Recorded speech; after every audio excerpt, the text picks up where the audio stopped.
people can start losing weight just by making better decisions. Motivation is driven from the inside out. Use flexibility as a tool. Rely on structure when it's helpful. This is where we discuss the possibilities. Hey guys, I'm Dr. Kori Propst, Wellness Director and Vice President of the Diet Doc, here with Dr. Joe Klemczewski. Welcome back to the Diet Doc Life Mastery Podcast. Today we're chatting about cardio and cardio intensity and what we should be doing and how. Joe, you're going to enlighten us about this topic. Well, I remember just vividly as I was trying to sort out this topic, probably 15 or 20 years ago, sitting in my office, going through textbook after textbook, trying to find the most current research. And it really is a challenging topic. And I think every time new studies come out, everybody kind of shifts over and says, whoa, that's cool, let's do that. But I would say, let's go back to the beginning. Let's talk about a little history, then look at the physiology, the energy systems that we're trying to tap into. Yeah. Then I think we can look at some of the small studies at each type of cardio and see what those results were. So do you remember a guy named Arthur Jones? That ring a bell? It does not. No. Okay. So back, I think it was in the 50s, maybe 60s, Arthur Jones was the guy who hooked up with Nautilus, a company creating some of the first selectorized weight training equipment, and they wanted to produce the perfect workout. And so the Nautilus training system was born, which was basically a circuit training thing. And Arthur Jones had a theory that the way you get the most benefit, and he was talking about muscle building, cardiovascular, fat loss, everything you would ever want to exercise to accomplish, needed a level of intensity that you could only reach by using the most muscle tissue all at one time. Okay, so compound movements. So consider running, right? You're running along and you're using primarily your hamstrings, glutes, quads, and you're just running. You get on a bike and you can do that. But if you're using all of your muscle tissue, and this is why things like CrossFit have become so popular again, because you can totally get your ass kicked by a set of 10 burpees, right? Because you're using upper body, lower body, your power movements, plyometrics, all this stuff. And the reason that taxes you so much is exactly what Arthur Jones was talking about. You're using the most muscle tissue all at one time, but there's another caveat in that you're using different energy systems. So I'm going to see if you remember. I'm going to put you back in school here. Yeah, great. Always fun to be put on the spot, right, with a camera in your face. Yeah, and we just had this conversation that just kind of rocked my world. So, okay, I'm ready. All right. So I remembered the phosphagen energy system, the anaerobic base, right? So you're using a certain amount of weight, or you're running as fast as you can, so you can work for about 10 seconds, and then you're done. That muscle tissue just runs out of ATP. So think of the 100-meter sprint or a set of 10 squats where you just couldn't do an 11th rep. And that basically is your body's running out of ATP. You have to resynthesize that. And that's that energy system. We blanketly call it the anaerobic. So then you've got the glycolytic, which means you're doing very similar work, but you're using some stored glycogen. You're tapping into not just the glucose available in that individual muscle cell, but because motor units are being recruited and then some are resynthesizing that ATP and they can come back online and go back and forth. It's almost like running a 400-meter sprint where you're running as hard as you can for a minute, maybe 2 minutes. That energy system lasts a little bit longer. Right. So it's still using a lot of muscular power, but you're giving motor units a break. So then you shift over to the third, which is the aerobic, which is oxygen debt.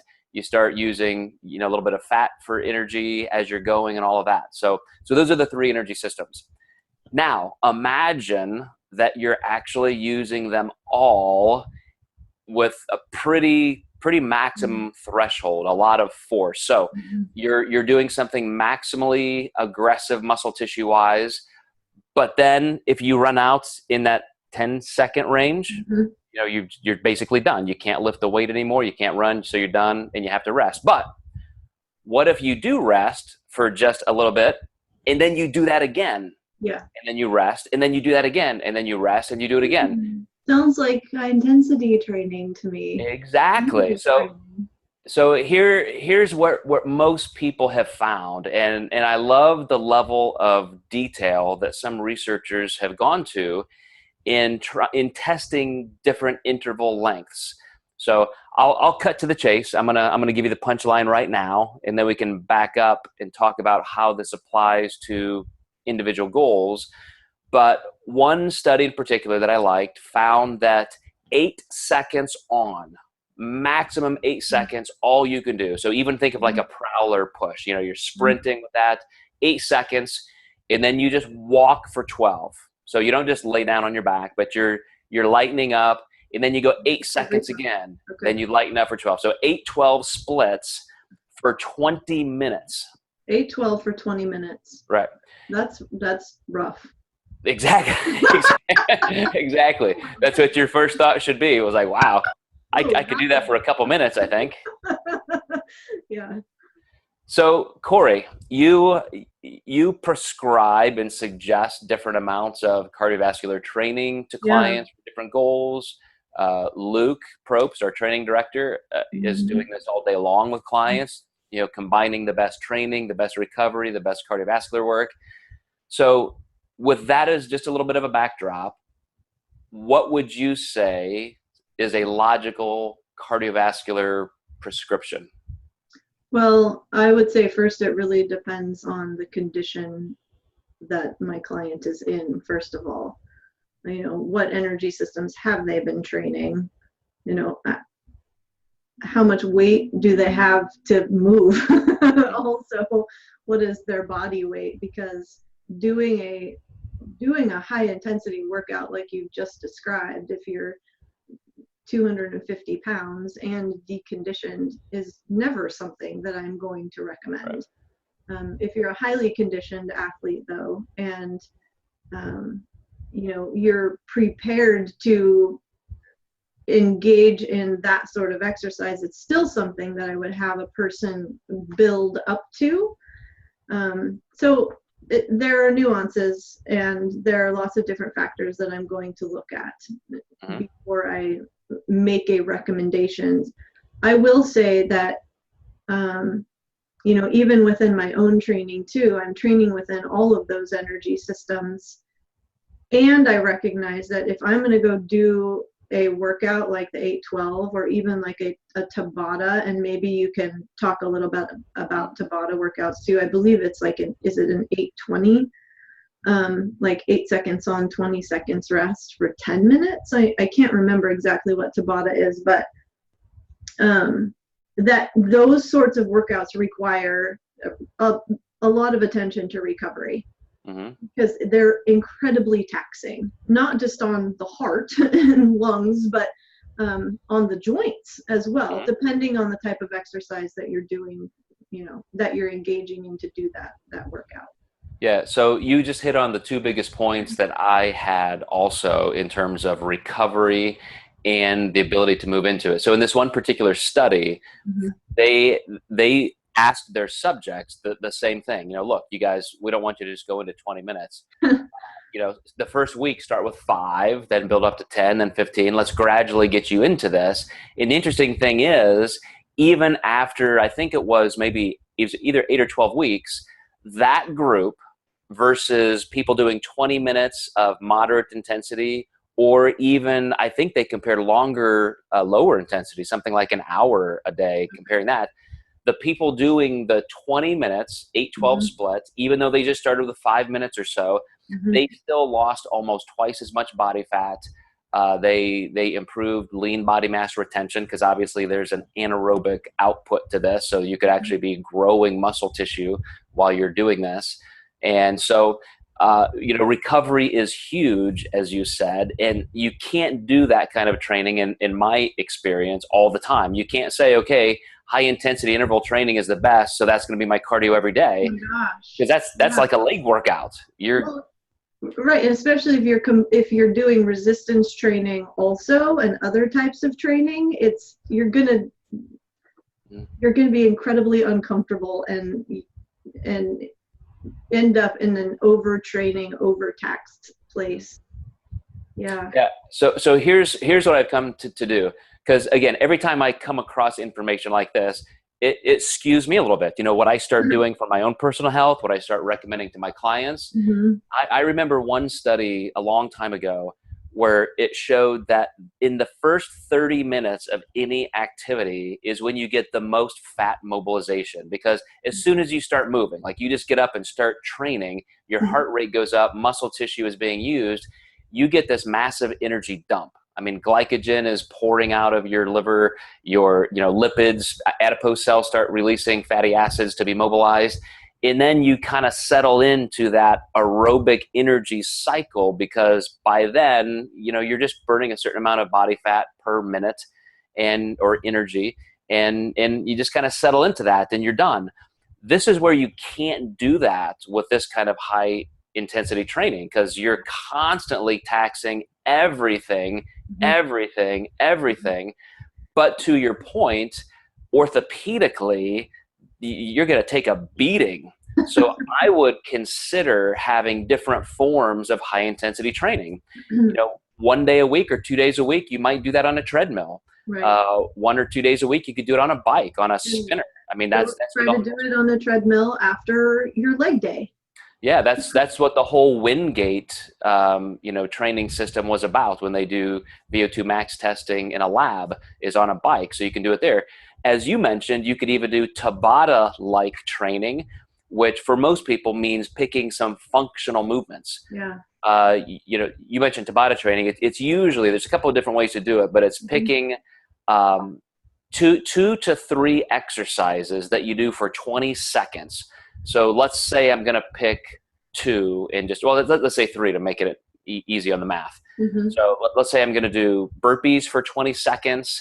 Then I'm going to do lateral ski hops for 20 seconds. And then I might do something like planks or crunches, which is a little bit of a recovery cycle. But I would do 20, 20, 20, for 4 minutes straight. Or it could be high intensity, just picking two. It could be plyometric jumping jacks and burpees or something like that. But the key is it's 20 seconds on, 20 seconds, and you're just pounding that for 4 minutes, so you never get a chance to recover. So it's purely anaerobic into glycolytic, but since it's only 4 minutes, you don't really get into that aerobic or maximum body fat loss. And that's where something like that 20-minute cycle comes in. You could just keep repeating that for 20. But again, think of all the different varieties of exercises you could do, because going back to our original premise, how much muscle tissue, how many muscle fibers are you using all at one time? And that's where that kind of functional training can really come in, because you can do an upper body and a lower body back and forth, and you can get really creative. And I think you're going to find that you recover better doing that. Yeah, I remember when we did our functional training classes when I was still in Evansville. Had so much fun doing that with you and all of our clients. And they love it too, because it's not a super long workout. And they're working tremendously hard for a short period of time. Can we talk a little bit about why someone who does a 20-minute high intensity workout is going to burn more overall calories than someone who does a longer, lower intensity training session for, say, an hour? There's a concept called, post-exercise oxygen consumption. Can you explain to our listeners what that is and how it pertains to exercise intensity? So interestingly, even with high intensity training, the post-exercise oxygen consumption isn't the mother load. Like, everybody likes to use those cliches like, well, you're burning more calories for hours afterwards. And it tails off rather quickly. That's well documented in research. But the fact that you're using so much energy, through just sheer force of muscle tissue contraction during the training is what makes a difference. So it again comes down to just math. If you're doing this 8-second, 12-second split, as I'm saying, the amount of energy required over those 20 minutes is just absolutely more energy requirement than an hour of something lower intensity. But I would never say there's only one way to do something per your goals. If you love doing endurance training, you just love getting on your bike and riding for 4 hours. Well, some of the high intensity work might help you get up hills. It might help you in those spots where you really need some intensity, but you still want to do some endurance training. You have to train for your sport. And even though that might be the least efficient at burning body fat, that might not be your ultimate goal. And so absolutely throw that in there as well. I would go back to even as we're talking about the Tabata type training or functional, think of how most people wouldn't consider this cardio.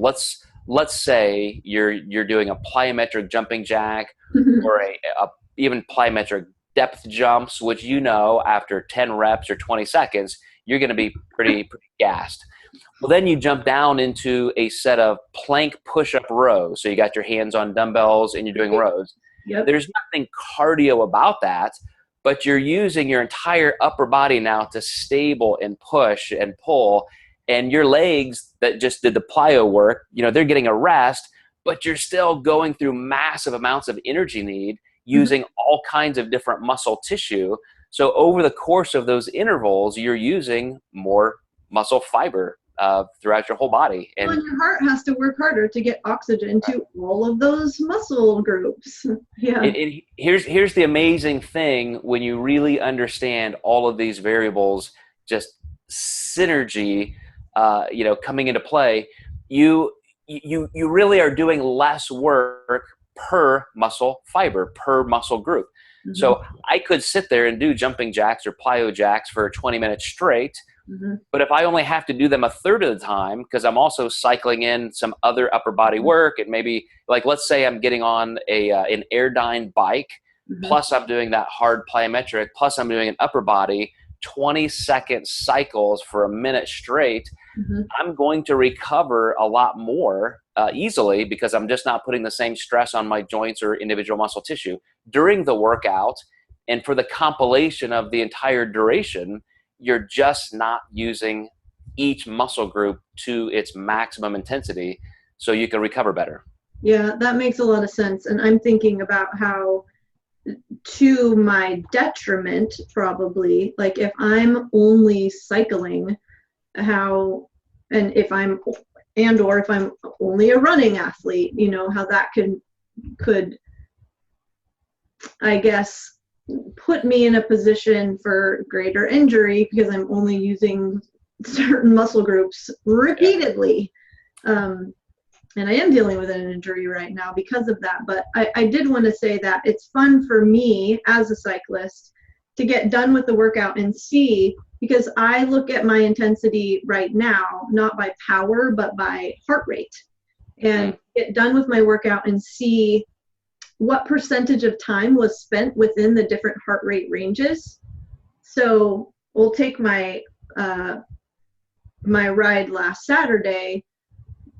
20-ish% of my ride was spent in that fifth heart rate range, which is you can't sustain that very long heart rate. Right.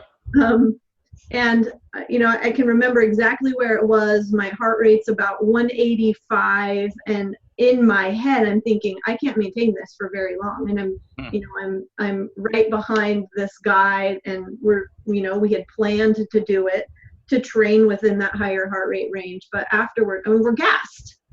Right. And so then we have to move down in intensity, and we drop down our speed and our gears.